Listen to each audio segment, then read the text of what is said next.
હરણી lake દુર્ઘટનાના ન્યાય માટે લડતા આશિષ જોશી વિરુદ્ધ ષડયંત્રનો પર્દાફાશ કરવામાં આવ્યો છે. હરણી લેક દુર્ઘટનામાં જીવ ગુમાવનારા નિર્દોષ બાળકો અને શિક્ષિકાઓના પરિવારોને ન્યાય અપાવવા માટે લડત ચલાવી રહેલા આશિષ જોશી વિરુદ્ધ એક મોટું ષડયંત્ર રચાયું હોવાનો સનસનાટીભર્યો પર્દાફાશ થયો છે. સાથી પૂર્વ કાઉન્સિલર પારુલ પટેલ અને આશિષ જોશીના મિત્રોએ બુટલેગર પ્રમોદ પાંડેની ઇકો કારમાં રાખેલી નંબર પ્લેટના ફોટા પાડી લેતા આ સમગ્ર મામલામાં પોલીસ ઇન્સ્પેક્ટર અને સ્ટાફની સંડોવણીના મજબૂત પુરાવા હાથ લાગ્યા છે. વિદ્વાન ધારાશાસ્ત્રી હિતેશ ગુપ્તાએ એક પત્રકાર પરિષદ યોજીને આ ષડયંત્ર અંગેના તમામ પુરાવા મીડિયા સમક્ષ રજૂ કર્યા હતા. તેમણે અંદેશો વ્યક્ત કર્યો હતો કે આ આખું ષડયંત્ર સ્થાનિક ધારાસભ્ય શૈલેષ મહેતાના ઇશારે રચવામાં આવ્યું છે.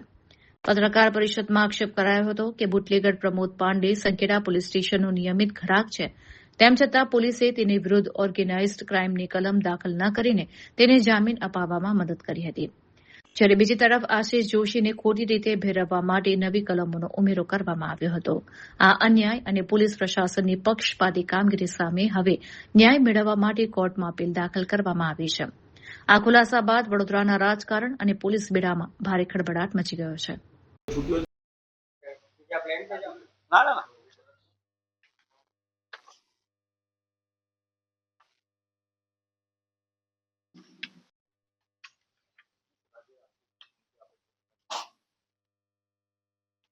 અત્યંત મહત્વની જે બાબતો સામે આવી છે, જેમ કે સ્થાનિક સ્વરાજની આ ચૂંટણીમાં તારીખ 24/4/26 રોજ સંખેડા પોલીસ સ્ટેશન ખાતે એક આરોપી પ્રમોદ પ્રેમ નારાયણ પાંડેની સામે એક ફરિયાદ નોંધાઈ છે અને જે ફરિયાદમાં દારૂની બોટલ મંગાવનાર આરોપી તરીકે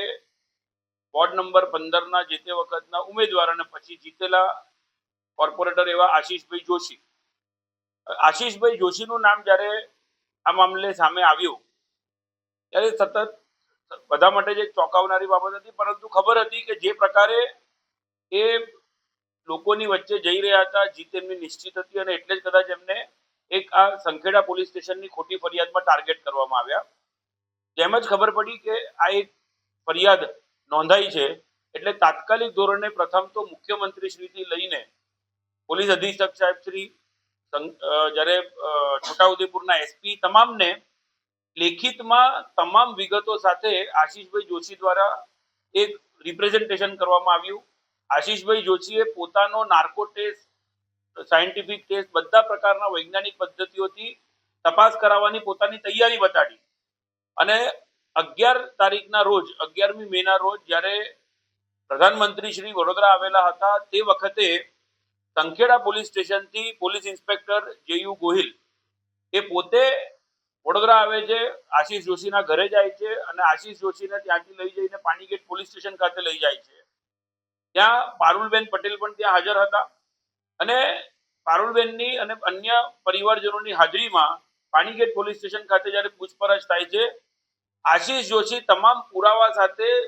ક્લિયરલી કહે છે કે મને ખોટા કેસમાં ફસાવવામાં આવ્યો છે, મેં કોઈ ગુનો કર્યો નથી. અને છેવટે તમામ પુરાવા જોયા પછી પોલીસ ઇન્સ્પેક્ટર જેયુ ગોહિલ જે સંખેડા પોલીસ સ્ટેશનથી આવે છે એ આશિષ જોશીની ધરપકડ કર્યા વગર પરત જતા રહે છે અને બીજા દિવસે એક લેખિત નિવેદન આશિષ જોશી તરફથી સંખેડા પોલીસ સ્ટેશનને વિગતવારનું આપવામાં આવે છે કે જેથી કરીને એક નિવેદન પોલીસના રેકોર્ડમાં અને ચાર્જશીટમાં રહે. એક વિગતવારનું એક નિવેદન બી મોકલ્યું અને ત્યારબાદ 13મી તારીખે આપણે બધા જાણીએ કે એમને અરેસ્ટ કરવામાં આવ્યા. પરંતુ જે પ્રકારે એમની ધરપકડ અમદાવાદ ખાતેથી થઈ અને પછી 14મી તારીખે અને 15મી તારીખે કોઈ પણ પ્રકારની પૂછપરછ કર્યા વગર જાણે એમને જેલમાં ગોંધી જ રાખવા છે એ પ્રકારે એમને કન્ટિન્યુઅસલી લોકઅપમાં રાખવામાં આવ્યા હતા. કોઈ પણ પ્રકારની કોઈ તપાસના કામે કોઈ પૂછપરછ નથી થતી અને કોર્ટમાં લઈ જતાના ગણતરીના કલાક પહેલા એમને બહાર કાઢવામાં આવે છે અને એમની પૂછપરછ કરવામાં આવે છે. આ સમગ્ર મામલે જ્યારે એક દિવસના રિમાન્ડ માંગ્યા, રિમાન્ડ પૂર્ણ થયા, ત્યાર પછીનો જે ઘટનાક્રમ હતો એ ખરેખર ચોંકાવનારો અને પોલીસ ખોટું કરી જ રહી હતી પણ કેટલા હદે ખોટું કરી શકે છે એ બાબત સામે આવી. પોલીસે એકાએક 15મી તારીખે જ્યારે રિમાન્ડનો સમય પૂરો થાય છે તે દિવસે નામદાર કોર્ટમાં અરજી આપે છે કે આશીષ જોશી કે જેની સામે ભૂતકાળમાં 4 ગુના નોંધાયેલા હતા તેમને BNS ની કલમ 111(3) મુજબ ગુનો કર્યો છે એવો એક રિપોર્ટ નામદાર કોર્ટ સમક્ષ મૂકવામાં આવ્યો. હવે BNS ની કલમ 111 જે ઓર્ગેનાઇઝ ક્રાઇમની કલમ છે એ કલમની જોગવાઈ મુજબ કોઈ પણ બે વ્યક્તિઓ છેલ્લા 10 વર્ષમાં સાથે મળીને જો ગુનો કરતા હોય તો BNS ની કલમ 111 લાગે એની સામે. હાલના કેસમાં જ્યારે BNS ની કલમ 111 આશીષ જોશી પર લગાડવામાં આવી તો ભૂતકાળના જે 4 ગુનાઓ દર્શાવવામાં આવેલા હતા કોઈ પણ ગુનામાં પ્રમોદ પાંડે નામનો કોઈ આરોપી નહોતો. એ પાછા જે એમાંથી બે ગુના હતા એ 2006 અને 2008 ના ગુના એટલે 10 વર્ષ ઉપરાંતના ગુના હતા. અને એ બાબતે રજૂઆત કર્યા બાદ નામદાર કોર્ટે જ્યારે રિપોર્ટ મંજૂર કર્યો ત્યારે સ્થગિત કરવામાં આવ્યો. એ રિપોર્ટ 15 દિવસ માટે અપીલમાં જવા માટે પડકારવા માટેનો સમય આપ્યો. પરંતુ ત્યાર પછી પારુલબેન અને અમારી સમગ્ર ટીમે આ મામલે એક જાતે જ કરવાનું એક અભિયાન ઉઠાવ્યું કે આ સમગ્ર મામલે પોલીસ જે ખોટું કરી રહી છે એના પુરાવા જે સામે આવ્યા એ આજરોજ તમારી સામે મૂકીએ છીએ. પોલીસે FIR માં જે કલમો લગાડી હતી એ કલમો બાબતનો બહુ મહત્વની બાબત છે અને સાથે સાથે જે વાહનનો ઉપયોગ થયો, જે વાહન પોલીસે પોતાની FIR માં નંબર વગરની ગાડી બતાડીને આ FIR કરી હતી જેમાં આગળ પાછળ કોઈ નંબર પ્લેટ નથી, કશું જ નથી. આ મામલે જ્યારે સંખેડા પોલીસ સ્ટેશન પર પોતે આશીષભાઈ જ્યારે ત્યાં હતા ત્યારે ઘણા બધા વડોદરાથી ત્યાં ગયા અને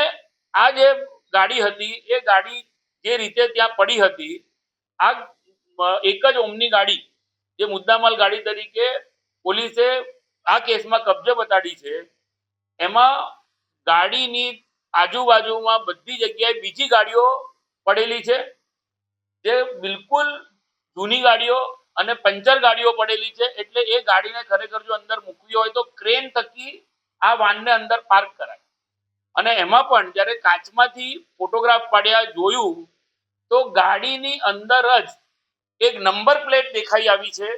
કે જે ગાડીની અંદર જ હતી અને એમાં જ એ ગાડીની જ્યારે નંબર પ્લેટ જોઈ તો એ નંબર પ્લેટ પરથી જ ક્લિયર થઈ ગયું કે ભાઈ જ્યારે ગાડીની અંદર નંબર પ્લેટ છે તો પંચનામું જ્યારે થયું હોય ખરેખર આ ગાડીનું તો પંચનામામાં ગાડીનો નંબર છે એવું બી દેખાય અને ગાડીના નંબર પ્લેટ સાથેની વિગતોનો ઉલ્લેખ પંચનામામાં કરવો પડે. પરંતુ આ એક એવી ગાડી રહી કે જેમાં પંચનામામાં પોલીસે સીટના નીચેથી ચેસિસ નંબર જોઈને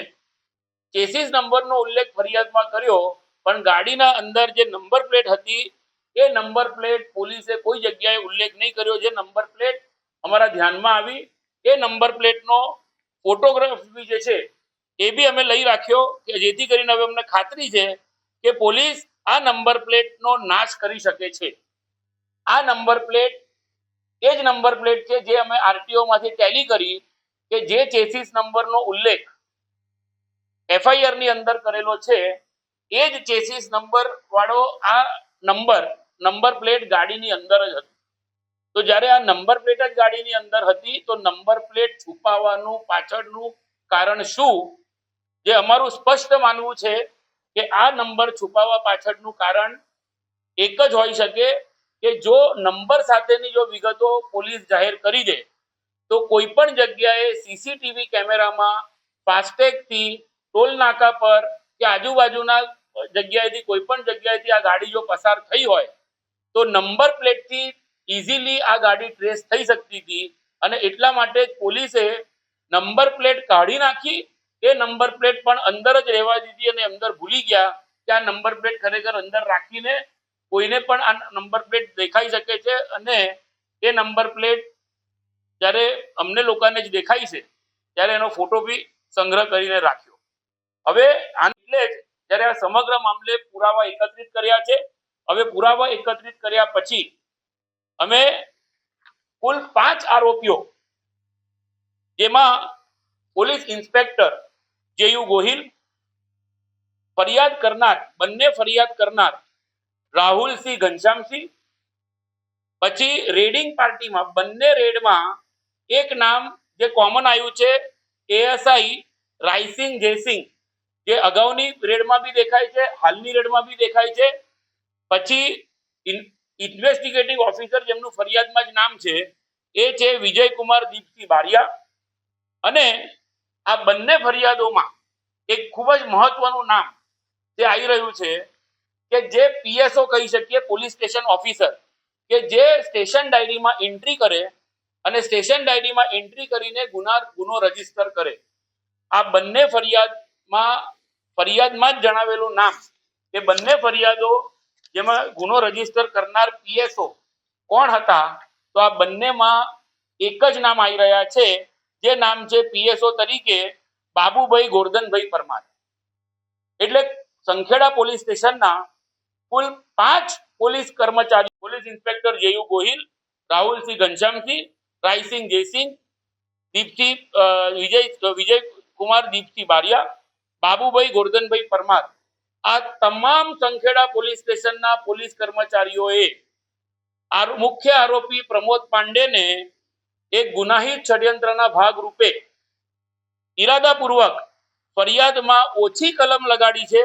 અને ઓછી કલમ લગાડીને આરોપીને આડકતરી રીતે મદદ કરવા, સહેલાઈથી આરોપીને જામીન મળી જાય, પ્રમોદ પાંડે તરત જામીન ઉપર મુક્ત થઈ જાય, અગાઉ જે રીતે એ જેલમાં રહ્યો એવી રીતે એને જેલવાસ ન ભોગવવો પડે, એ જ બદ ઇરાદાથી કલમ 111 BNSS ની બીજી ફરિયાદમાં ન લગાડી અને તેમ કરીને આ આરોપીઓએ નામદાર કોર્ટમાં પણ જે રિપોર્ટ રજૂ કર્યા એમાં પણ એમને કલમ 111(3) અગાઉ આ આરોપી સામે દાખલ થયેલી છે એ તમામ બાબતો જે છે એ ગંભીર બાબતો છે, જે જામીન અરજીની સુનાવણી વખતે પણ પ્રમોદ પાંડેને જામીન ન મળે તે વખતે પણ સાચી રજૂઆતો ન કરી, ખોટી રજૂઆતો કરી, અને એટલે આ તમામ આરોપીઓએ ભારતીય ન્યાય સંહિતાની કલમ 256 અને 257 અને ગુનાહિત ષડયંત્રની કલમ 61 મુજબનો સ્પષ્ટ ગુનો કરેલ છે એ પ્રસ્થાપિત થાય છે આ તમામ દસ્તાવેજો ધ્યાને લેતા. અને તેથી આ સમગ્ર મામલે પોલીસ મહાનિદેશક શ્રી, વડોદરા રેન્જ આઈજી સાહેબને, માનનીય ગૃહમંત્રી સાહેબને,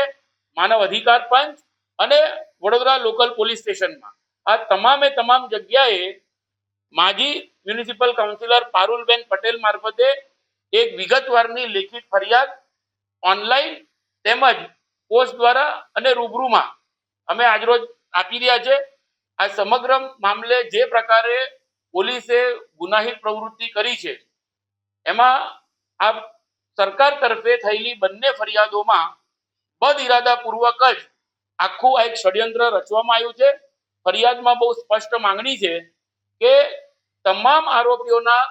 call detail record, mobile tower location અને સાથે સાથે સંખેડા પોલીસ સ્ટેશનના 23, 24 અને 25 તારીખના જો સીસીટીવી ફૂટેજો જો ચકાસવામાં આવશે તો બધી બાબત સ્પષ્ટ થઈ જશે કે સમગ્ર કેસનું જે મથાળું છે, જે પંચનામું છે એ આખું ખોટી રીતે ઊભું કરવામાં આવેલું છે, આખી ફરિયાદ ખોટી રીતે ઊભી કરવામાં આવેલી છે. હાલની જે ફરિયાદ છે એ ફક્ત કલમો ઓછી લગાડીને આરોપીને બચાવવા માટેની જે ગુનાહિત કૃત્ય પોલીસે કરેલું છે, અમે હાલ એ બાબતની ફરિયાદ આપી છે. આશા રાખીએ છીએ અને ફરિયાદમાં ઉલ્લેખ બી કર્યો છે કે જે રીતે કાયદામાં રહેશો તો ફાયદામાં રહેશો વાળી વાત વારંવાર રાજ્ય સરકાર તરફથી બધાના માટે આવે છે, તો કાયદામાં રહેવાની સૌથી પ્રથમ જે મર્યાદાની વાત છે એ પોલીસ ડિપાર્ટમેન્ટ માટે છે. જે બધાને કાયદાના પાઠ શીખવાડવાની વાત કરતા હોય તો સૌ પ્રથમ વખત પોલીસે પોતે એ કાયદો જોવો પડે. આ કેસની અંદર પ્રમોદ પાંડે ને સાથે રાખીને રિકન્સ્ટ્રક્શન પંચનામું થવું જોઈતું હતું. કઈ જગ્યાએથી પ્રમોદ પાંડે માલ ઉઠાવ્યો છે એની વિગતો પોલીસે મેળવવી જોઈતી હતી, પરંતુ કારણ કે આખો કેસ આ ખોટો ઊભો કરેલો છે એટલે ફરિયાદથી લઈને આજ દિન સુધી મહત્વની બાબતો સામે આવી નથી રહી. અને એટલે જ હાલ આ તપાસની માંગણી છે નામદાર હાઈકોર્ટમાં આશીષભાઈ જોશીની અમે ક્વોશિંગ પિટિશન ફાઇલ કરી દીધેલી છે 4/5/2026 રોજ, અને એ ક્વોશિંગ પિટિશનની આવનાર દિવસોમાં જ્યારે હિયરિંગ આવશે ત્યારે નાર્કો ટેસ્ટની સાથે સાથે ખોટા કેસ કરવાવાળા તમામ પોલીસ અધિકારીઓ સામે જે પ્રકારે આશીષભાઈ જોશીના ખોટા કેસમાં ફસાવેલા છે તેની માટે પણ આગળની કાર્યવાહી આશીષભાઈ જોશી તરફથી કરવામાં આવશે.